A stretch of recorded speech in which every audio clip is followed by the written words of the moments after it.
Tapos kung isipin nga natin ay nung time na nag-export tayo ng mga gold lane, hindi lamang dahil kulang ba tayo ng talent.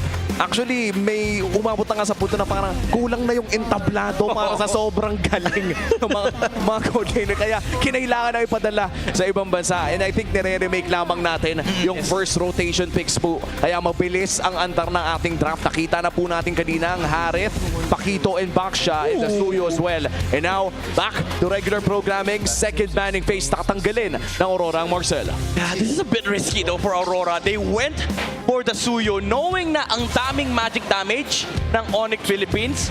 But I guess it's a good jungler if you want to take some form of control or tempo in the river kasi may hawak din naman silang Zushin. I just worry for, you know, the aggression na manggagaling dito sa Onyx Philippines kasi ang dami nilang pasugod na heroes.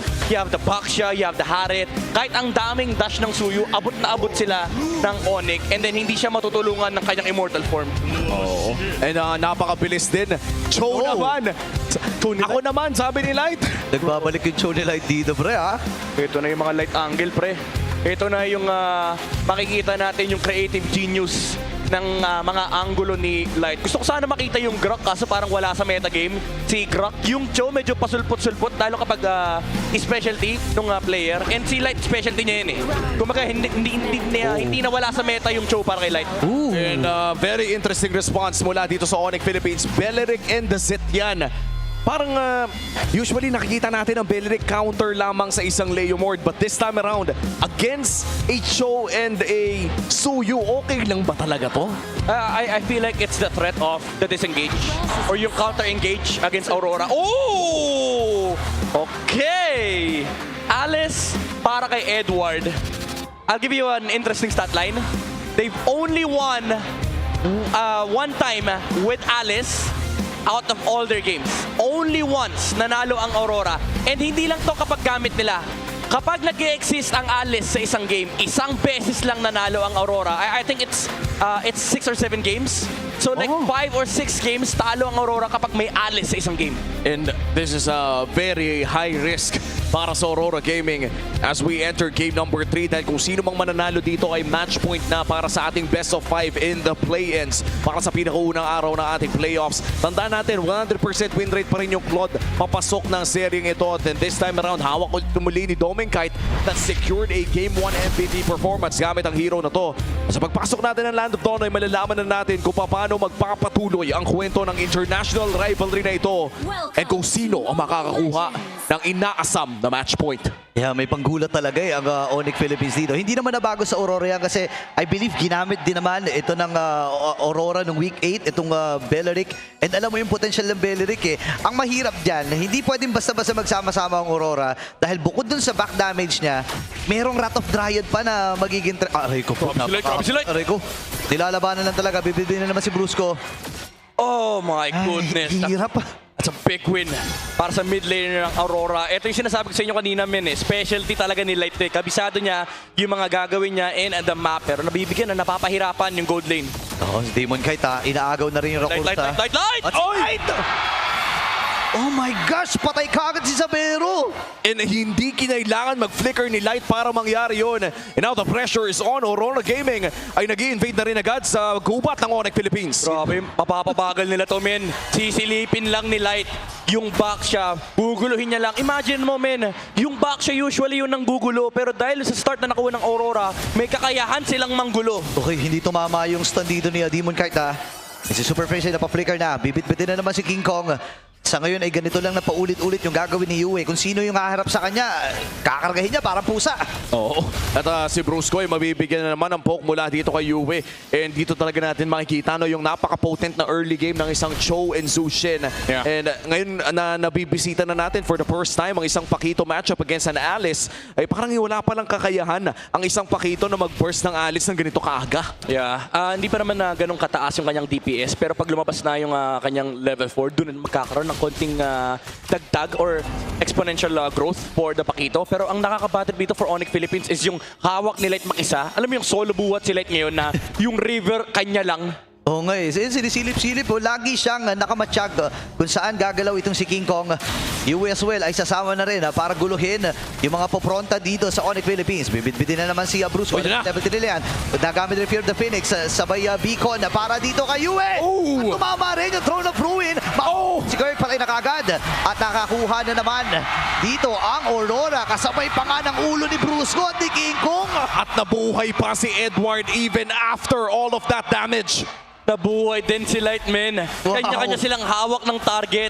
Si Demon kahit hinawakan yung gulong ni King Kong, hindi nila binurst yung pagong. Nagmamakaawa si King Kong. Panatan niyo yung turtle please. Pero hinawakan lang ng Aurora ang minacro at minacro sila. Pinagkocontrol yung mga heroes sa likuran.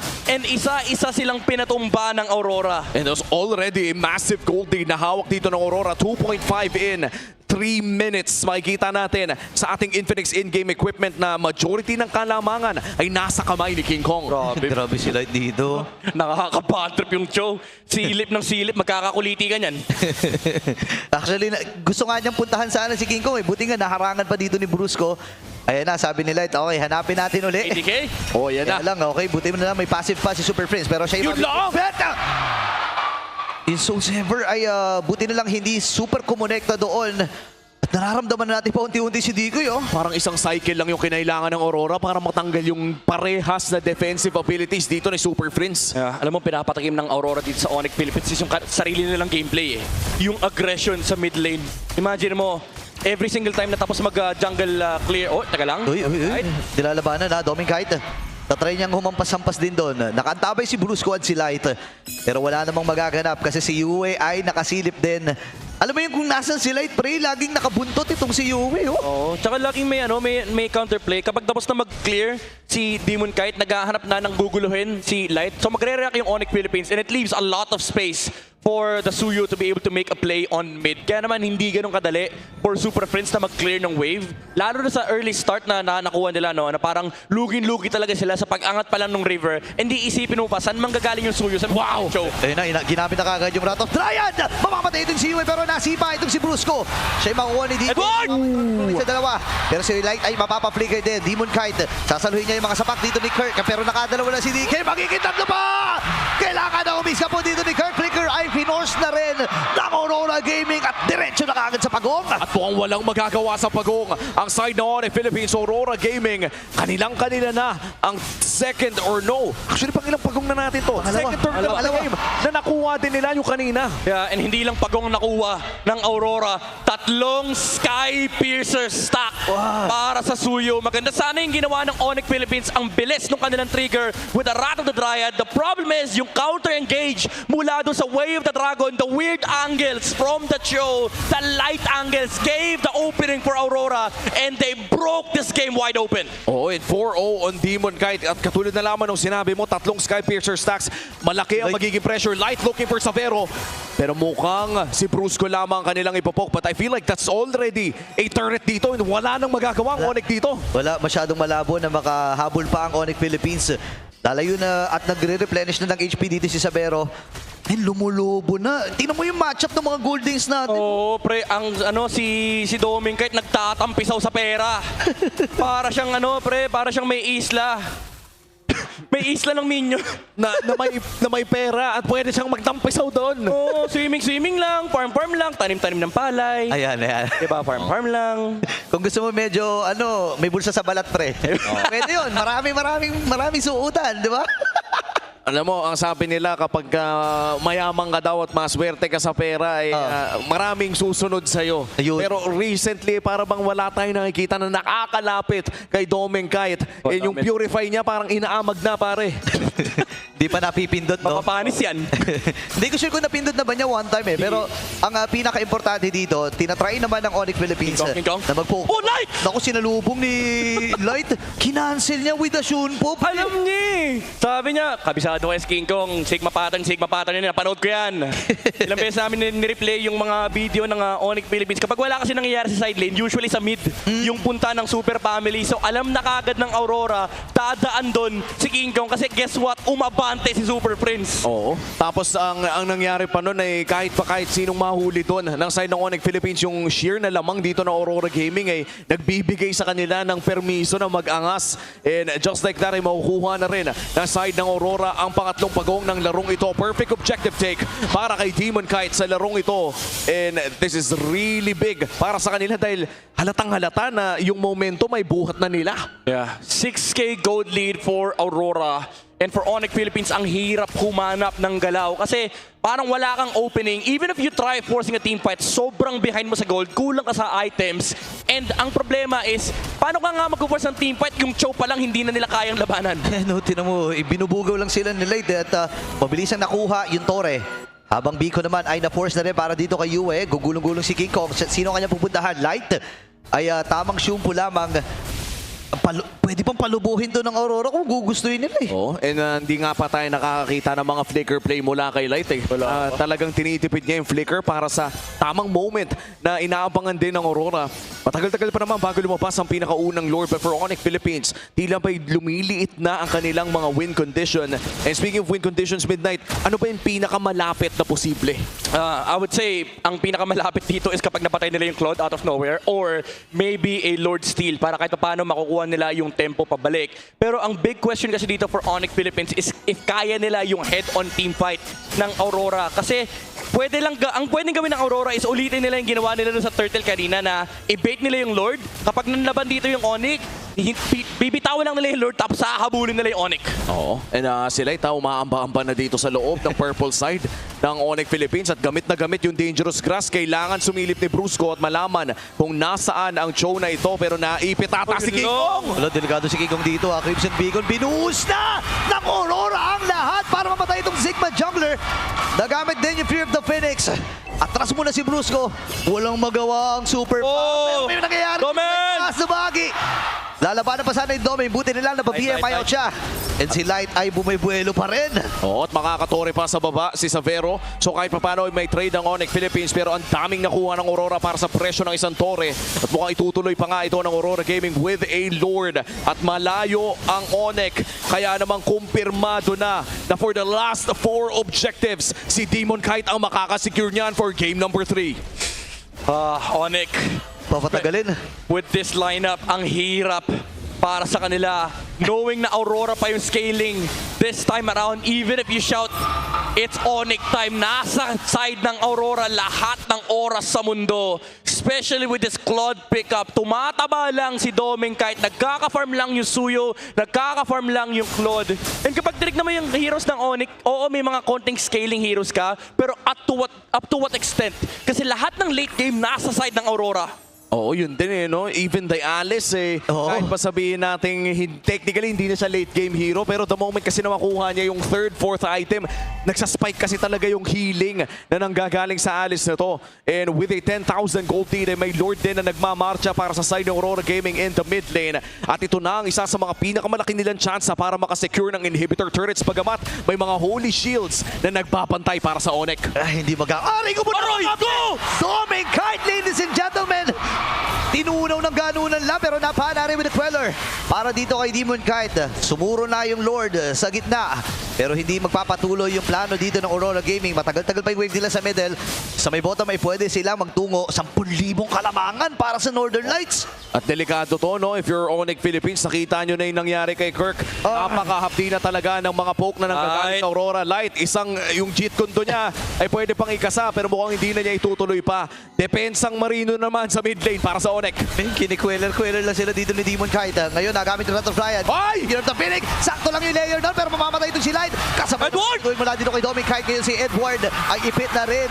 Mamamatay itong si Demon Kite na pero nakadalawa na. Magiging tatlo pa ba? Doming ay atras.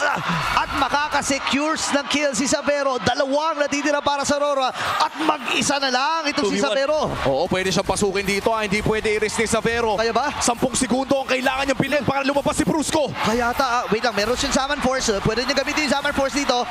Any Wala siyang moment. Purify, ah. Pero wala siyang Purify. Hindi na Summon Force.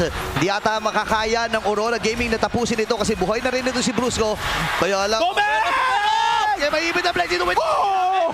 Pero hindi yun naging sapat para makaligtas. Sabero with the save for Onyx Philippines under the tower. Hindi na pressure yung gold laner ng Onyx. And wow, out of nowhere as well, mababalikan po natin yan sa ating replay. A miraculous defense mula dito sa side ng Onyx. Look at that combo. Grabe yung flicker, Wrath of the Dryad into the Fury of the Phoenix. Even though maganda yung re-engage ni Edward with the Throne of Ruin, ang problema kasi nasa ilalim sila ng torre. May dagdag na tao para sa Onyx. Yun na, nagamit na rin yung Throne of Ruin dito. And this time ay hindi naikasan ni Edward yung kanyang Throne of Ruin. Oh my goodness! 12 seconds para dun sa Lord. Kulang ang Aurora. Oh no, this is a massive momentum shift para sa Onyx Philippines. Pero malaki pa rin ang kalamangan ng Aurora in terms of the long lanes. Yeah, pero kailangan na isipin ng Aurora, may damage na yung Onyx. Pero- And now they have to find this Hareth. They have to take down Sabero kasi ang laking pressure nung Zaman Force, especially now na may hawak pang Purify. Uy, si Light na bangga. Soft reset ang kanyang gagawin. Pinapatagal ng Aurora ito. Dahil pabuhay na rin naman ni The Few itong si Edward.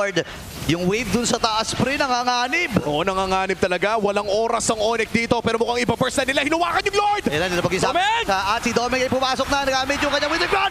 Ikaw nakakuha ng Lord. Pero mamamaalam din si Brusco. Mag-aatrasa ba ang Onyx Philippines dito? Yes, sir. Si King Kong ay hinahabol pa rin ng mga natitirang miyembro. Oh, Yue! Si Yue dito, hahabol na rin. And this time ay nagamit yung pinagtapilig. Pero mamamaalam ang Sigma Jungler. Pero torn itong si Kirk. Na i-clear mo na yung wave dun sa itaas. Nako. Dalawa na lang ang natitira para sa Super Fam. 5 naman para sa Aurora. Gusto na nilang tapusin bago pa lumabas si Brusco at Savero. Pwede na ata nila Oh, Light! Napakagandang sipa mula kay Light. Mag-isa na lang si Super. Lumabas yung Lord! Pilit nilang pigilan Ganon! ang plano dito ng Aurora Gaming at sila ay match point na. And Aurora Gaming takes the lead. Isa na lang ang kanilang kailangan para magpatuloy sa playoffs. One more game for the Northern Lights. One more chance to be able to make it to the fight for against Falcons. The Onyx Philippines, they tried their best. Hindi sila nag-crumble under the pressure. But Light found a way to end Game 3 with an amazing flicker kick para hindi makadepensa ang Super Family. And that was 8 seconds or less na hinaapangan ng side ng Onyx Philippines para mabuhay muli si Brusco at pati na rin si Savero. Well, that was all it took para sa Aurora. One flicker click kick mula dito kay Light. And looking back sa larong ito, naging malinis ang execution ng Aurora Gaming from Turtle number 1 all the way patungo sa ating Lord number 2. Walang binigay na objectives ang Aurora. Sobrang hirap din dito talaga si King Kong. Ramdam natin na hindi niya magampanan yung role niya dito bilang bilang first contact dito sa larong to. No? Lagi kasi siya sinasalubon ng Aurora. Kumbaga, pagka-andar niya, may pumapara ka agad sa kanya. It's either si Demon Kite at ito na nga ang ating MVP. Oy, hanggang dito pa naman ng Eagle Queller. Kaya nga eh. Ang ating MVP na celebrity na si Demon Kite with a 9-1 and 5 KDA. Pati pa naman pala si Suyo, may na marksman emblem na ngayon. Oo pare, ako ay isang avid fan din at Yun. marksman enjoyer Yun. sa Suyo kasi ang bilis mo mag-farm. And ang laki ng benefit na may kalaban kasi siyang backshot. Kaya niyang tunawin. Kahit pa kailang defensive item ka, essentially 10% ng bibilin mong physical defense ay nare-reduce ka agad ng Suyo because of that adaptive penetration. Pero let's talk about how Aurora was able to move around the map so freely in this game. One, it's because of these light rotations and kumokonekta yan ng maganda dahil sanay na sanay sila sa isa't isa. Na para bang nagkakaroon ng resurgence yung Raiders. from Aurora na alam nila, kabisado nila kung paano nila lalaro yung early game, yung aggressive movements mula dito kay Demon Kite, yung pressure sa may mid lane na hindi niya naman kailangan yung Chu. As long as nakaka-vision, si Light, nagugulo niya yung Onyx Philippines, nagkakaroon ng malaking spasyo dito si Demon Kite. And Demon Kite was able to capitalize on the early game advantage na mayroon siya, building up so many Sky Piercer stacks. Unfortunately, itong laban na to ay hindi nagpumabor sa kanila dahil sa isang magdang combo ng Fury of the Phoenix and then yung Rat of the Triad. And then nakita natin yung prowess ni Sabero na even though, by the way, sobrang laki ng kalamangan ng Aurora. Pero kasi may damage kasi yung lineup ng Onyx. Pero dito sa punto na to, lumabas yung experience ng Aurora. Hindi nila hinihit yung Lord. Domenkite actually used the BMI to close the gap against Sabero. And under the Zaman Force, ginamit niya yung Winter Crown. Walang nagawa yung Harit. Hindi niya na alam kung ano yung pipindutin niya. Purify ba? Bibili ka ba ng Emo? Bibili ka ba ng Winter Crown? And dun na wala ng options. Yung Onyx, tinaan sa macro ng Aurora. And bukod sa macro na pinakita nila ay nagpakitang kilas din sa micro ang light kick na iyon sa dulo. Yes. Kung saan saktong-sakto din na hindi pa nakakabira ng combo si Kirk. I think hawak-hawak niya yung knockout stance or ang kanya knockout punch doon sa actually sa stance na yun. Pero hindi na umabot sa punto na matutulak palayo yung mga minions na talagang kinailangan tulakin ng Onyx Philippines. To be honest mga pare, hindi ko in-expect na 14-minute game lang to. Oo nga eh. Ang pakiramdam ko ay 20 minutos na yung 22, no? It feels like 22 kahit 13 lang talaga. Nauubos nga ako ng isang sipre dahil dun sa mga team fights na nangyayari. Hindi naman, sobrang taas pa rin ang kill score ng Aurora dito sa 13-minute game na to. Yeah, and kapag nakita mo yung damage dealt ng Suyo, karamihan dito yung proc ng Sky Piercer. Piercer, oh. Pero yung umuulan na Queller, men, kanina sa mid-game nung 9 minutes, di ba, nasa harap sila ng base ng Onyx Philippines. Umulan ng pana mula dito sa Aurora. But for Onyx Philippines, again, they were able to defend. It's just that pagdating ng late game, naramdaman natin yung benefit na meron ka kasing Claude, especially with the Winter Crown, Blazing Duet. Imagine mo, nasalo ng Harit, buong-buo, yung galit at puot nung ni Domenkite doon sa Claude. Naalala niya, sabi niya, best gold laner Blazing Duet, Winter Crown sa mukha eh. And ito yung isa rin sa mga interesting fact na 100% pa rin ang win rate ng Claude sa series na to.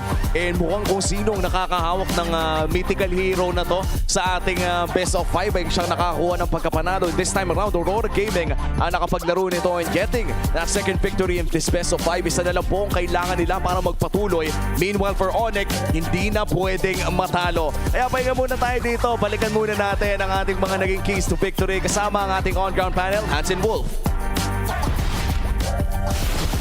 Muli, maraming salamat sa ating mga casters. It is now Aurora Gaming Philippines at match point para sa pinakaunang laban ng Season 17. The Auroras are very happy with this performance, but let's take a little bit of a look na medyo mas malalim towards what has happened in game number 3. There's a bit of a draft situation that worked out so well for the Auroras, but at the same time, yung execution din has worked out for them. Bago sa atin binato ni Owo, minention niya na-mention niya yung mga keys to victory na na-mention din natin kanina.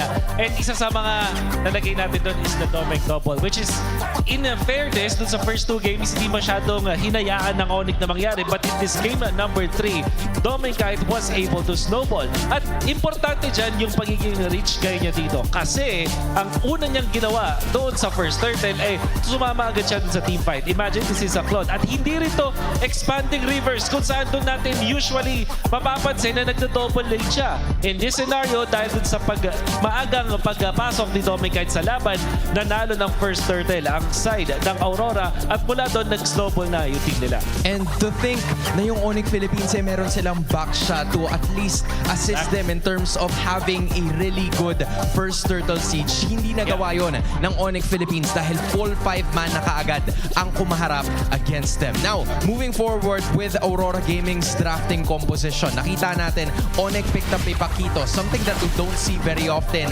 kahit yung Beleric din. Pero isang sagot nung Alice was already enough for them to neutralize the entire thing. Lalo na dun sa positioning coming out from Edward, you'll see dun sa mga impactful na team fights na nakita natin mula sa Aurora, nakakapag-flank etong si Edward. And this also kind of nullifies yung gustong gawin ni Kirk kasi parang wala nakapag-follow up sa kanya. this composition mula sa Onyx Philippines ay based dun sa magic damage na meron sila. At ang pinaka physical damage output lang nila was coming out from Kirk. Siguro throw damage yung Harith at certain points, pero in a way, in essence, magic pa rin yun. So, every time na ma-eliminate nila yung Pakito, nawawalan ng physical damage at na lumiliit at sumisikip yung damage profile ng Onyx Philippines. So it was again a very risky choice that they I agree. had to make dahil nga sa kakulangan ng kanilang physical damage. Yeah, I think na pressure ata sila kasi kung papansinin natin yung Game 1 at Game 2 draft, nababan yung Pakito dun sa may second phase at parang biglang hindi siya nagiging shoot. So medyo na pressure ata yung Onyx Philippines na agahan yung pag-pick dun sa Pakito at sila'y napasama dahil dun. Now you've mentioned pressure. Ang tanong ay kung nape-pressure ba ang Super Fam with this situation?